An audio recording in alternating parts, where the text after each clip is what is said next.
Kashmir times news പേപ്പറിന്റെ ജമ്മുവിലെ ഓഫീസിൽ പരിശോധന നടക്കുകയാണ്. സ്റ്റേറ്റ് ഇൻവെസ്റ്റിഗേഷൻ ഏജൻസിയാണ് ഈ പരിശോധന നടത്തുന്നത്.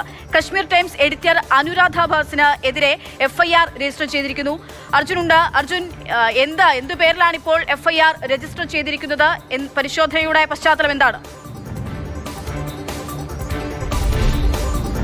രാജ്യത്തിനെതിരായിട്ടുള്ള പ്രചാരണം നടത്തി എന്നുള്ളത് തന്നെയാണ് ഏറ്റവും പ്രധാനപ്പെട്ട കാര്യം. അതുപോലെ തന്നെ രാജ്യവിരുദ്ധ പ്രവർത്തനങ്ങളിൽ ഏർപ്പെട്ടു, ഒപ്പം തന്നെ തെറ്റായിട്ടുള്ള കാര്യങ്ങൾ പ്രചരിപ്പിച്ചു. ഒപ്പം ഈ രാജ്യത്തിന് ഭീഷണിയാകുന്ന തരത്തിലുള്ള ചില പ്രചാരണങ്ങൾ നടത്തി തുടങ്ങിയിട്ടുള്ള കാര്യങ്ങളൊക്കെ ആരോപിച്ചാണ് ആ കുറ്റങ്ങൾ കൂടി ചുമത്തിയിട്ടാണ് ഇപ്പോൾ ഈ റെയ്ഡ് നടന്നുകൊണ്ടിരിക്കുന്നത്. ഈ അനുരാധ ഭാസിനെതിരെ FIR അടക്കം രജിസ്റ്റർ ചെയ്തിട്ടുണ്ട്.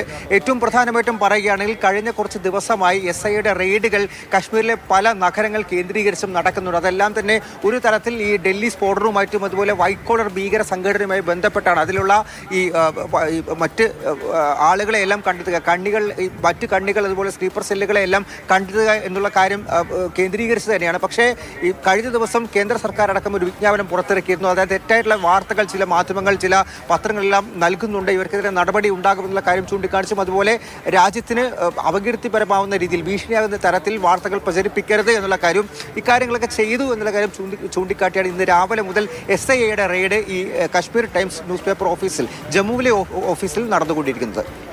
ശരി, കശ്മീർ ടൈംസിന്റെ ഓഫീസിലാണ് ഇപ്പോൾ പരിശോധന റെയ്ഡ് നടന്നുകൊണ്ടിരിക്കുന്നത്. രാജ്യവിരുദ്ധ പ്രവർത്തനം നടത്തിയെന്ന് ചൂണ്ടിക്കാട്ടിക്കൊണ്ടാണ് ഈ പരിശോധന